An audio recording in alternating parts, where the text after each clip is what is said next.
Okay, so today in the spotlight is the student learning journey and the supports that go with it in the background. So Ellen is going to kick us off. So work away, Ellen. Thanks a million. Okay, thanks, Louise. Just going to share my screen. Okay, so can everyone see that okay? Yes. Let's get rid of that.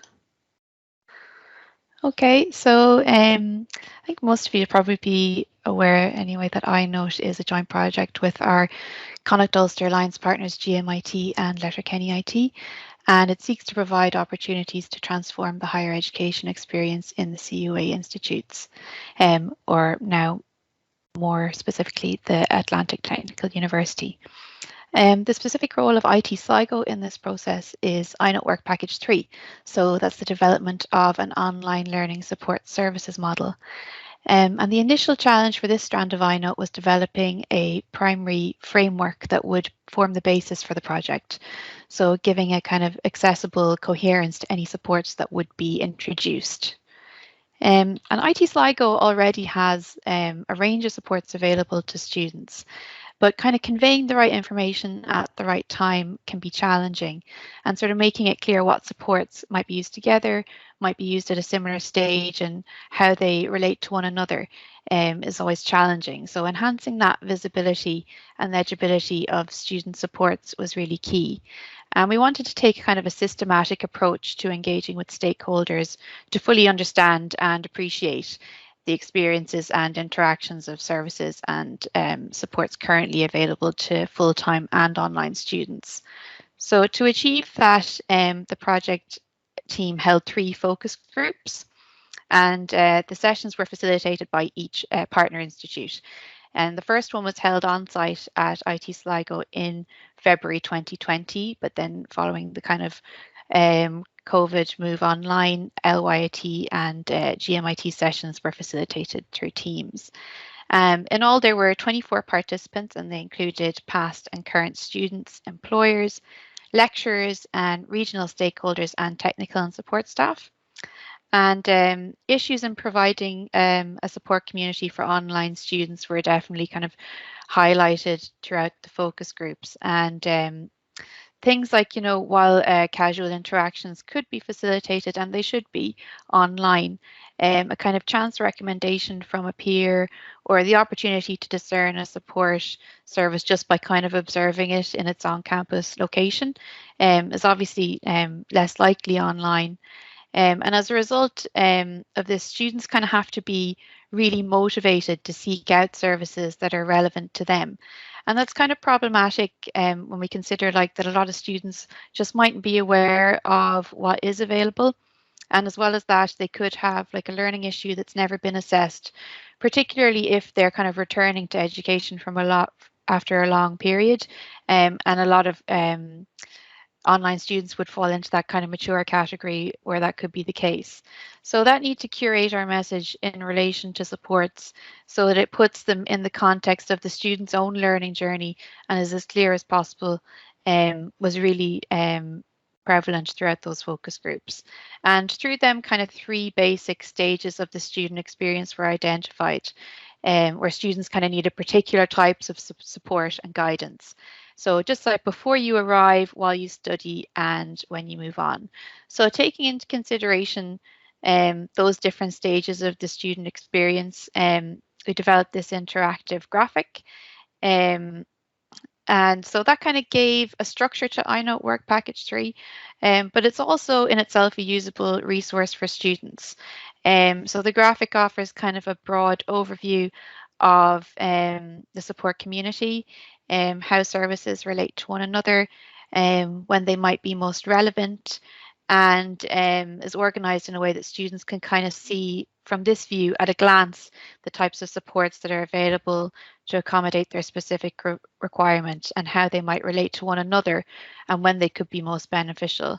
So all of these supports are hyperlinked, and I'm just going to take you through the resource now. I'm going to come out of this.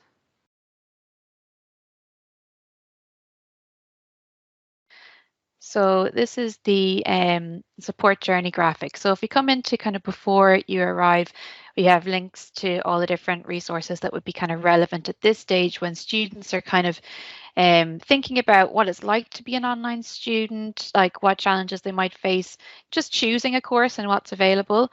So we have links to the sort of frequently asked questions, the online learning homepage, online guide, prospectus, the different courses available, the full-time online courses from Higher Education for All, the Springboard funding programme, and just guidance on how to apply, links to the admissions office, the access office, a support guide developed by marketing, which also goes through a lot of the supports available to online students.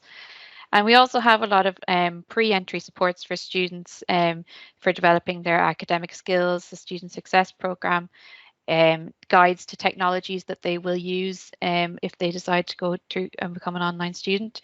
The Math Support Centre has some pre-entry supports available for students, as does the Academic Writing Centre, and we're currently broadening this out with supports developed with the library and careers for academic skills access course. So I don't care if you want to come on and just talk a little bit about these supports are kind of work in tandem with a kind of a human element, which is the online student advisor that Gavin will be able to speak a little bit about, and Mary, and the student support and program development officer that Kira might be able to speak a little bit about. Yeah, so hi everyone, my name is Kira McBride and I'm the Student Support and Programme Development Officer. So my role is funded through the iNOTE project, and I suppose essentially I work as a support link for students throughout their student journey, so before they arrive, while they study and while they move on. So I suppose in that respect, my role is quite similar to the OSA role, that I provide that human contact for students throughout the student journey. I suppose there is a subtle difference in that I work for to support students who are completing full-time online courses rather than part-time online courses. So the courses that I work on are funded through the Higher Education for All project. So I'll just give you a quick idea of how I might support students before they arrive at IT Sligo. So at this stage, I suppose I would assist prospective students with general non-academic queries.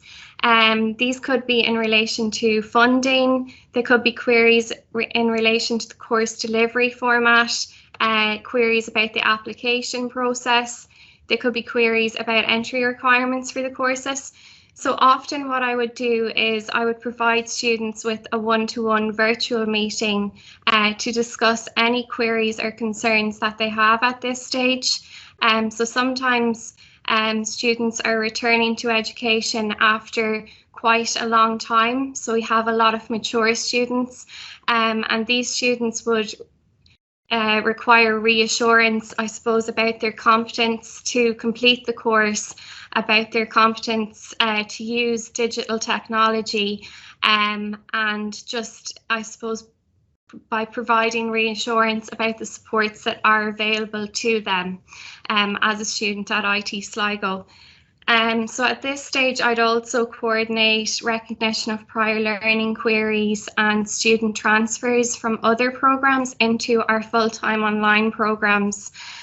So in that respect, it's kind of quite administrative support that I would be providing to the students. I would also be helping students at this stage to register for their courses. So just really, I suppose, providing administrative support in that respect also. I would also coordinate any deferrals or withdrawals. So I suppose this year we had a number of students who for personal reasons couldn't take up their courses. So it was very much about supporting them through the process of deferring their place, making them aware of relevant deadlines in relation to deferring their course so that their fees would not be impacted in the subsequent academic year. And through, I suppose, one-to-one interactions with students, I would let them know about the relevant support services. So for example, if I became aware that a student had a specific learning difficulty, a long-term medical health condition, or a mental health condition, I would let them know about the Access Office and take them through how to register with the Access Office so that they get the appropriate accessibility supports. So yeah, that's just a quick overview of some of the ways that I might support students before they arrive at IT Sligo. Thanks, Ciara. I don't know if Mary or Gavin, do you want to say something about the online student advisor role and how they would support at that kind of pre-entry stage? Yes, certainly. Mary, do you want to talk, or I can talk through this? Well, if you want to, I'll jump in, Gavin, whenever. Yeah. No, that's perfect. I mean, I think, as you say, Ciara, there's a lot of commonality between the role that you have and the role of the online student advisor, which we brought in 2018. So it's important maybe just to paint a quick background picture of why we did that, because online students don't have the same supports that full-time campus-based students have. And we looked at a university in the States, and what they did was they provided this. It is a sort of administrative assistance. So, the online student advisor is a first point of contact, a source of ongoing support for online students from the application process, course engagement, right through to the graduation. And they play, play a very active role in student recruitment and support and retention, which is really important to us, particularly the retention piece. So career advice to applicants, directing them to a suitable course. They conduct an application review, the initial review, and they can approve applicants if it's a standard entry.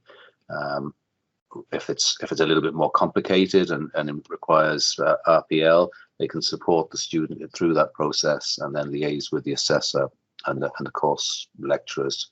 And they work with admin staff internally and externally to do with, I suppose, relate to specific inquiries about online programs and through the CRM. So that's this. The CRM is something that we've spent about 10 years trying to bring in to the Institute, and Microsoft Dynamics has been selected, and there's a lot of work going on there, which again, the student advisors fit into that, mapping that whole process. Student advisors also assist with the induction process. Now that's moved online in the last couple of years, but they're still very much involved in terms of the induction week and having public sessions with the students who can ask questions. And then I think the big one really is monitoring the student engagement. So students engaging through Moodle, interacting with their live lectures, the recordings, the assignments. So the student advisors are really looking at that, and if a student seems to be slipping behind, not making his submissions, then they actively intervene and talk to the student, see what the issues are. So that was a big thing that wasn't there, because the lecturer typically is delivering the lecture, maybe responding to queries. I suppose that's something else to mention, is that student advisors have reduced some of that workload from lecturers. So that's, in a kind of a very brief summary, that's what the student advisors do. But I think this being a point of contact, being a face, being a friendly face to the online students, rather than that student having to navigate all of the systems and the units and the functions that we have within the college, has made a huge difference to them. And I have to say we're blessed with 6 fantastic online student advisors who do Trojan work. It's making a real difference. Great, yeah, I think it's really difficult to there's nothing that can really replace that kind of element of human contact, and sometimes it's difficult for us to appreciate how much there is for the students to navigate in terms of their studies and all the supports available to them, and helping them to get the kind of the best out of that. I don't know if you wanted to say any more on that, Mary. Well, just that, Alan, I suppose we are their like go-to person that kind of can liaise between, you know, departments, and we know the internal workings, so we know where they need to go. So that's a great help to them, who kind of would just be coming at it like a stab in the dark, you know, from outside, and maybe they're stressed at that point as it is. So you know, it's great for them to have a name, you know, to go to with anything really non-academic. So and then our relationship, I suppose, with FEI, which are our external admissions team, is essential, because that's where we get an awful lot of our queries from, and you know, we can follow up then with course coordinators and kind of join the dots, if you want, and make all the links, so that the student or the applicant has the best possible experience with us. Really great, thanks very much. Yeah, so I think that kind of gives an idea of how those two elements work together. Similarly, these parts of the graphic will go through the different services available at the while you study and when you move on stage. I suppose naturally that the bulk of our supports will be focused on while you are studying at IT Sligo. So if a lot of academic supports like the Writing Centre, the Maths Centre and the library, community supports, I suppose, like the student advisor role will be described here, and contacts here. You can see as well the kind of online student advisor is highlighted as being part of the entire journey. So from pre-entry right through to graduation, they're there for students. And then different aspects like their lectures and when to go to their lecturer, or when to go to their program coordinator, as well as like the different technologies available and resources on how to use them.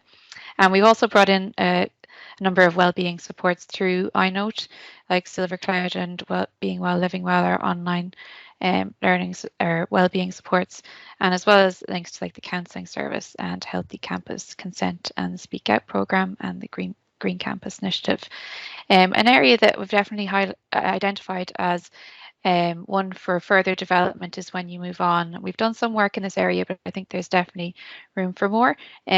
So we have links to our career service, LinkedIn Learning, which is still available to students up until I think the November after they graduate, and Specialist Learn, which is a support service for students with a kind of print-based disabilities or neurodiverse students who are progressing to the workplace, and as supports for moving on to postgraduate study or to the workplace and the alumni. So from here, students can kind of dig down a little bit further to access more detailed information on individual supports and explore the kind of stages of the student journey. It's kind of got built around different questions that students would have at these particular stages. So kind of like choosing a course, like the different supports you might look at for that, and then guidance on kind of, you know, how they would be of use to you and how you might use them, as well as direct links to those resources and applying. And similarly then with kind of while you study, different aspects that would be kind of facing students at that point and how they might kind of interact with the supports around those issues. So that's a kind of an overview of the student journey framework. And as we heard from kind of Ciara and Gavin and Mary, that's very much supported by the human aspect of the online student advisor and the student support and program development officer. And so that kind of concludes the presentation on the student journey framework. That's brilliant. Thanks, guys. Yeah, no worries. And just to kind of say as well, our other projects are kind of integrating into this student journey. So we have the 4.0 project with Gavin is leading on for the careers section at RPL, and that will help and support the latter end of that journey And our Higher Ed for All courses are helping with the access. So we're building a foundation course for people to take independently before they start. So that will be available from June onwards. So the likes of Kira and Mary and Natalie will be able to refer students to those if they're anxious about starting college. Maybe they want to see the technologies they want to use. Maybe they want to get a handle on academic writing before they start, that type of thing. So it's a iterative process. We're constantly building, and it's you know, it is a solid model, but it's not, I suppose, the final model. That's always to say that in any HEI we're always developing and continuing on to build the student framework. Any questions from the guys in the room?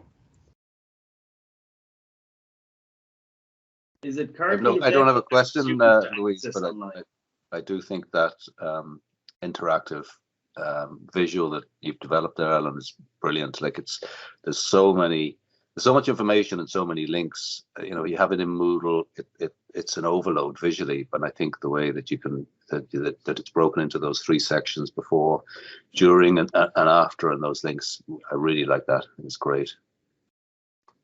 Thanks. Yeah, I think that that's the challenge. Is, you know, obviously you want to provide as much support for students, but then getting it out to them and making it kind of legible, I suppose, curating it is really difficult.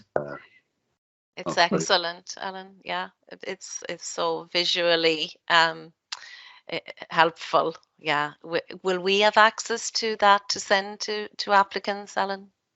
Yes, yeah, we're in the process of developing a web page for it, so that will hopefully be up and running soon, and yeah, it'll be openly available for anyone to use. Obviously, some of the supports are behind a login, especially the ones for while you study. But yeah, the graphic itself will be open for anyone to use, and the supports that are openly available, people will be able to access through it. It'd be brilliant, yeah, because we end up sending a lot of separate links and, you know, various places. So this one-stop shop is excellent. Yeah, thanks, Ellen. Yeah, that graphic will be available really immediately, because it's a web link as such, Mary and team. So, you know, Ellen can share that with you. With the work on the website, it has to be more, I suppose, in line with the design of the website. So it will break down those resources a little bit. So that's what's kind of going to happen. And we are finishing in June, so we will have that page finished by June, but a lot of the projects are just rolling out as we speak and being developed. So it'll take a while for that to be, you know, fully ready, I suppose, as such, whereas the link is ready to go now. Brilliant. Thanks a million, guys.